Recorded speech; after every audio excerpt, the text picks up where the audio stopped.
Hi guys, and welcome back to section 6. So in this presentation we're going to be looking specifically at nutrition. So far on the course we've covered foods and drinks that we should and shouldn't be eating to help with good quality sleep. We've also looked at hormones and neurotransmitters that promote good quality sleep and foods and drinks that promote and feed these. So in this presentation we're specifically looking at good habits to embed into our lifestyle and bad habits we can eliminate. So I've broke it down into 5 different sections on here. The first one I've called emotional and boredom eating. Now this one that affects all of us at certain parts of our lives. I know it affected me at one point. So you're bored, the solution is get active. So when you're bored and you start looking for snacks, get up and get something done. Go for a walk, it doesn't matter what you do, just get active. Now another thing is if you do insist on snacking through the day, when you're bored, have something healthy as an alternative. Nuts, dark chocolate, carrot sticks, yoghurt, anything healthier than what you would normally snack on. Again, reverting back to the previous presentation we did when I talked about procrastination and talk about making a list of things to do for that day. You're bored, you're looking for a snack, get up and do one of those checklists on that list that you've made. Get something done. Also remember about the 2 questions it's good to get into the habit of asking yourself at the end of the day. How active have I been today and what have I achieved today? So when you're bored and you're looking for snacks, get up and get something done on that checklist. Another one is takeaways. Again, this is one of my favourites, to be honest.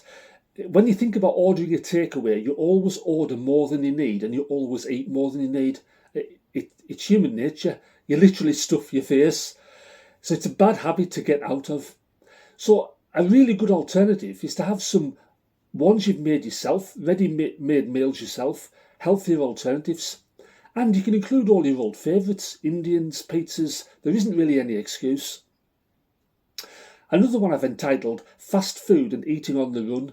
Now this is one of the ones I was worse for when I was working. Again, as with takeaways, you always eat more than you need. And you never properly digest your food when you're eating fast food and eating on the run. There's a golden rule. Whatever you're eating and whenever you're eating, always slow down and sit down. You enjoy it more and you always eat less and you digest your food properly as well.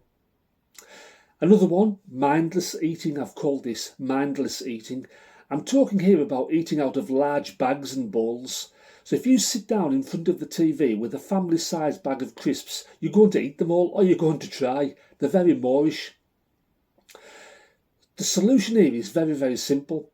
Always empty large bags and bowls into smaller ones.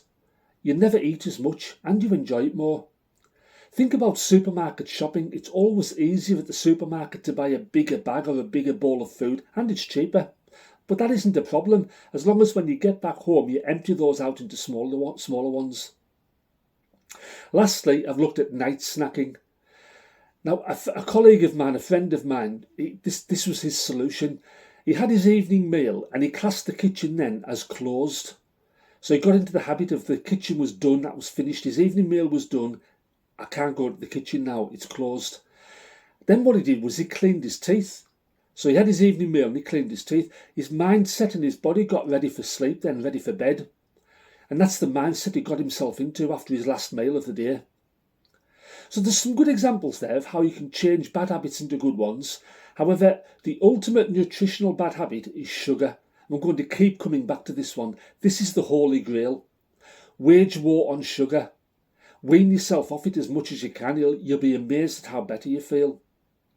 So there's lots for you to think about there. Just review this section with your workbook again and think about some personal improvements you can make to your nutritional habits with regards to sleep. So in the next presentation we're going to be looking at exercise and the bad habits that prevent us from having exercise schedules into our lifestyle. Okay, thanks for listening. I'll catch you on the next slide. Bye bye for now.